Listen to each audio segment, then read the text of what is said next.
Imagine chasing something your entire life. Love, beauty, connection, only to realize it was never you who wanted it. It was something deeper, something darker, something that used you from the moment you took your first breath. Arthur Schopenhauer called it the will, a blind, relentless force pulsing beneath all existence. It doesn't think, it doesn't care, it only craves. Craves survival, sex, domination, and continuation, no matter the cost. And its most powerful instrument? Woman. She doesn't have to speak. She only has to appear. And suddenly, men abandon reason. They sacrifice ambition, betray friends, even kill, all in pursuit of something they believe is love. But love is not what it seems. According to Schopenhauer, it's a mask. A lie the will tells through the eyes of a woman.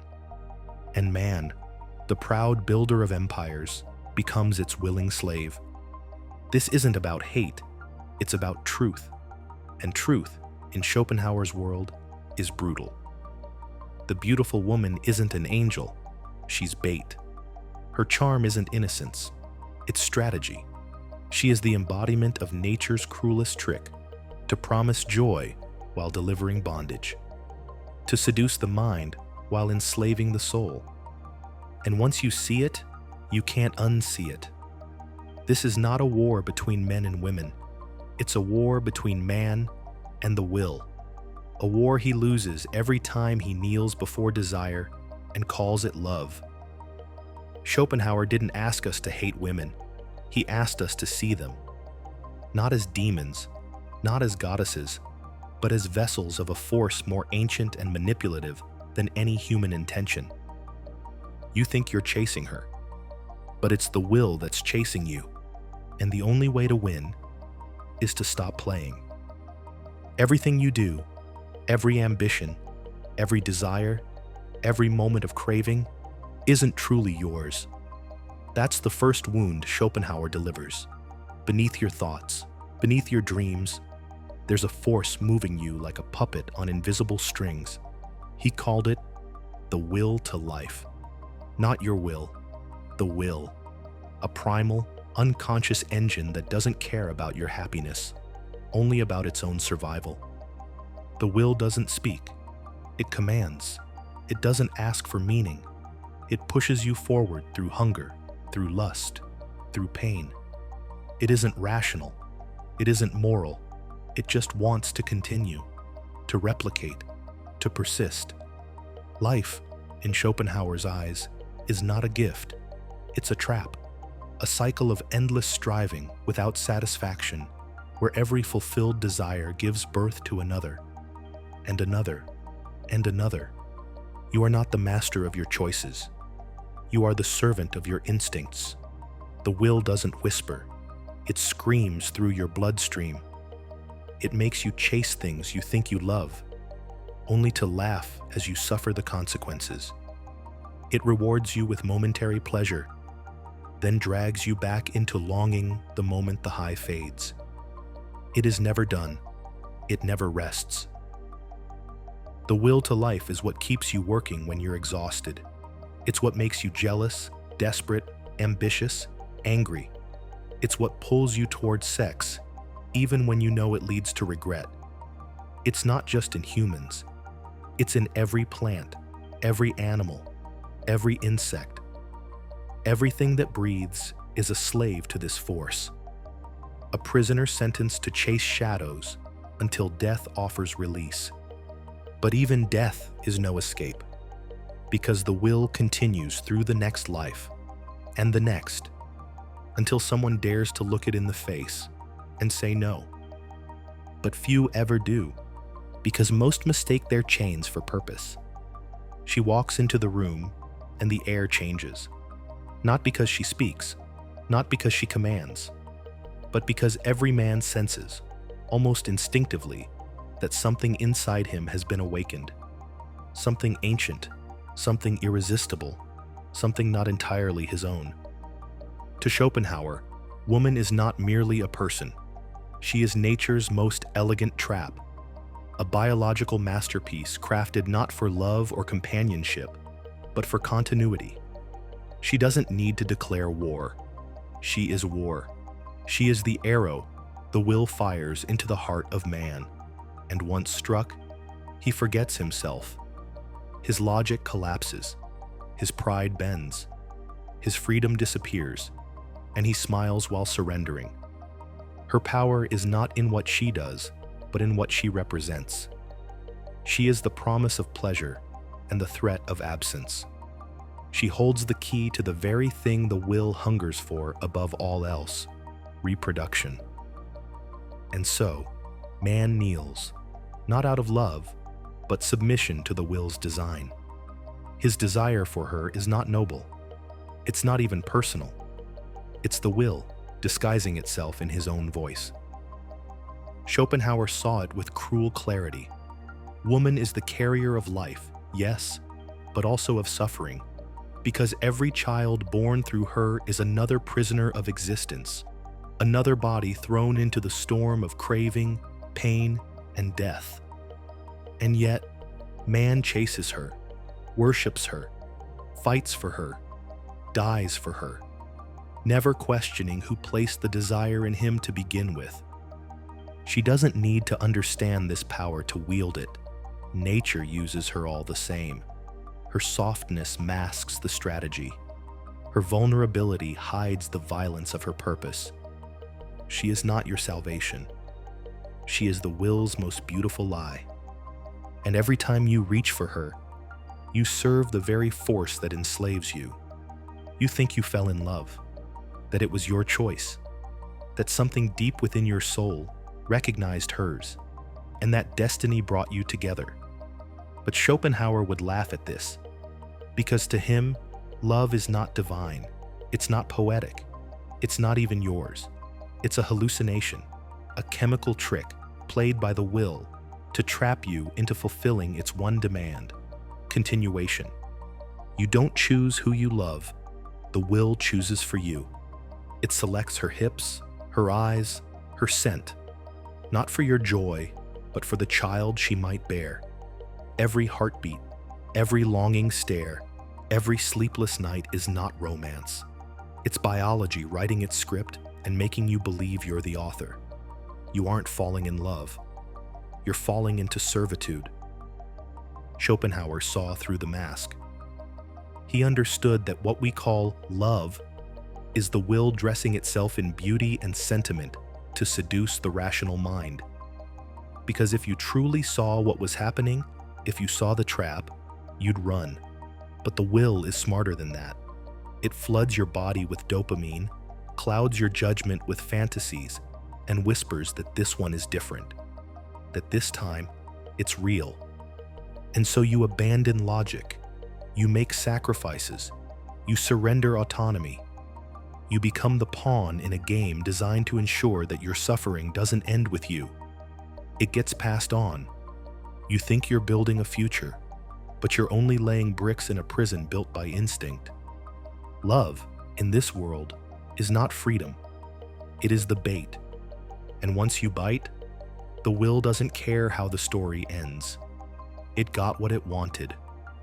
The child lives, the cycle continues, and you, weeping, lost, betrayed, still call it love. She doesn't need to speak, she only needs to be seen. And in that instant, your defenses falter. Your thoughts blur, your purpose shifts. You call it attraction, but it's subjugation.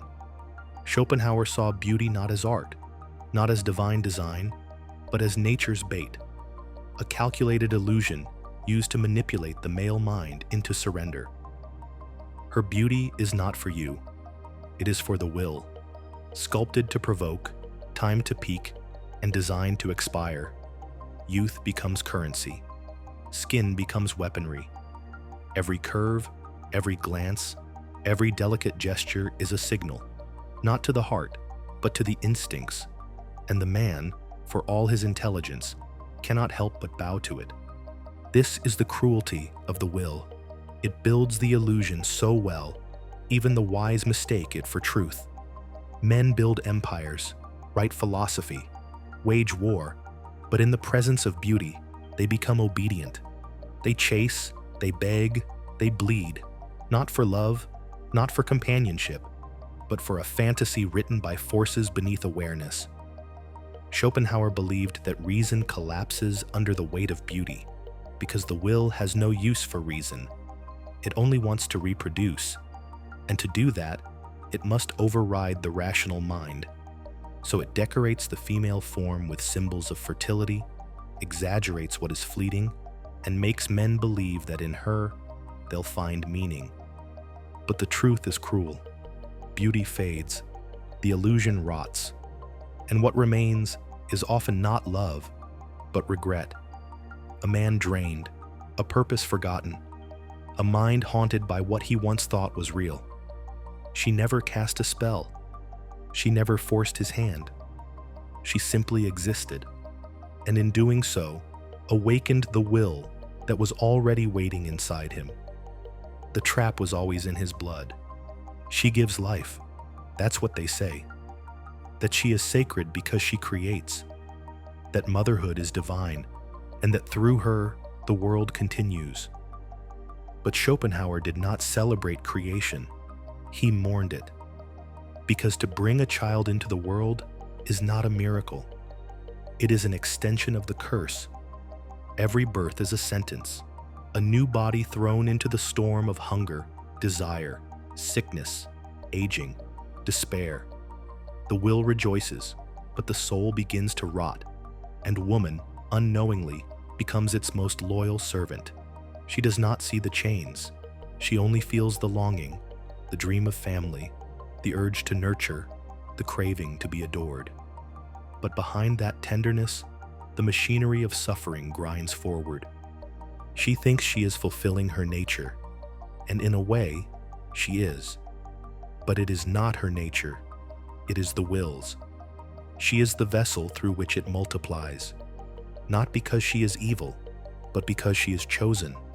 Her biology is aligned with the will's deepest hunger, to never end.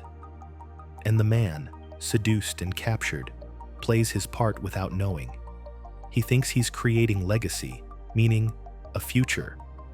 But what he's really doing is replicating the prison, handing down the same burdens he never escaped himself. And the woman, radiant in her role, is both gatekeeper and midwife of pain. Schopenhauer saw this not with contempt, but with sorrow, because to continue life is to continue suffering, and the woman, glorified, adored, worshipped, is the doorway through which this eternal repetition passes. She is not the enemy. She is the portal, and through her, the will ensures that no one ever truly escapes.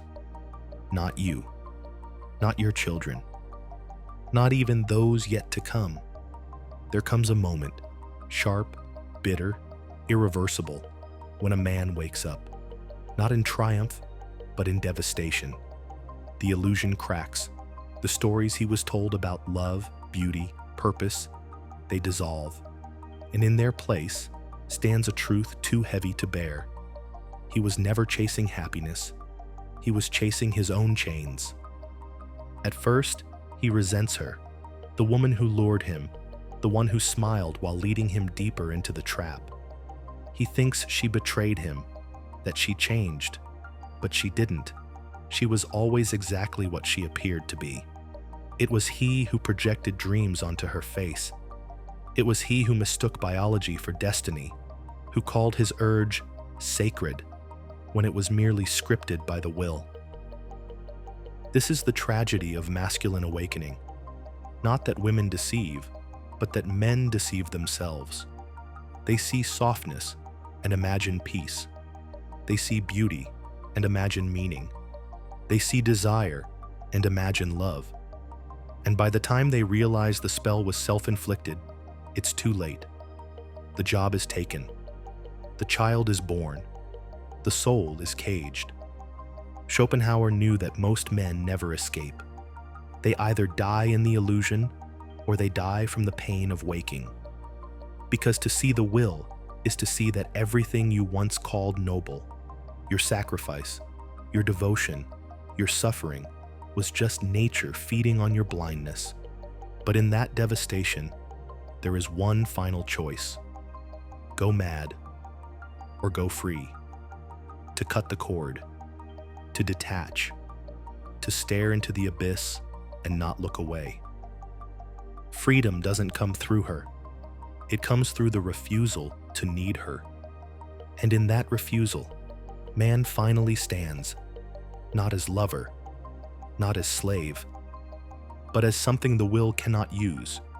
There is only one rebellion Schopenhauer respected, the rebellion against the will itself, not through war, not through revolution, but through refusal. Refusal to want, to chase, to need. And at the heart of that rebellion lies the most difficult renunciation of all, the woman. Not because she is evil, not because she is to blame, but because she is the mirror in which the will reflects its deepest lie, the lie that fulfillment can be found in another, the lie that desire leads to meaning, the lie that love can save you. To walk away is not to hate her, it is to see through her, to see that her beauty was never about your joy, it was about nature's agenda, that your longing was never personal, it was a chemical ritual meant to keep you obedient, and that the pain you felt was not the loss of love, it was the loss of your illusion. Renunciation is not weakness, it is not retreat, it is the highest act of will, a conscious choice to no longer be ruled by the unconscious. The man who no longer desires is no longer controlled. The man who stops chasing is no longer hunted. Schopenhauer knew this path would be lonely. Society mocks the man who detaches. It pities him, calls him bitter, broken, incomplete. But that's because society worships the will. It celebrates those still trapped. The man who escapes becomes dangerous because he sees clearly, and clarity is what the will fears most. To renounce the feminine spell is to reclaim the self. To say no, not to her, but to the force behind her. And in that no, you are no longer just a man. You are a flame the will can no longer consume. You are finally free.